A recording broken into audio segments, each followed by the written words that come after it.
But one of the many things that I love about this church here, that I love about Village 7, is that we are a church that loves people from all different ages and stages. We have a church that just looks very different. As I look out right now, I can just see all different ages, and we hear little cries, and we hear different things like that. We can just appreciate the diversity that we have. And although it's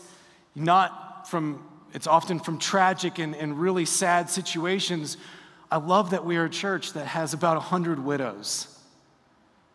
That we're a church that wants to love the widow. I think that's biblical. And I love that we have such an amazing ministry to those that have lost a loved one. And how you, as widows here we have at Village 7, you still continue to serve, and you love, and you pour out, and you mentor, and you care for one another.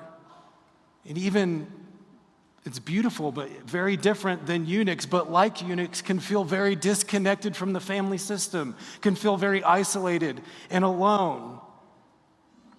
And I love that we can try and care for them and strive, and we connect deacons with all of our widows to love, care for them. Even as a church family in general, I love that my two girls, look to many of you and just see you as family to my girls, that you care for them, you want to be around them, and that we as a church take Deuteronomy chapter 6 very seriously, and wanting to raise our kids up in the nurture and admonition of the Lord. And we want to talk about the gospel and the truth of his word as we're living life together. And we take baptism vows seriously, because we know that it's not about having our names. It's not about the Taylors or the Hodges or the Wolves or one of you 5 families that everybody seems to be connected to here at Village 7. We here at Village 7 are unified around the everlasting name. An everlasting name that is greater than any other name.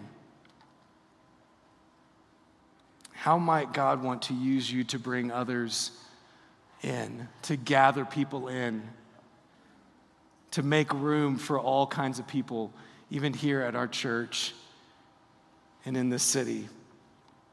Let's pray.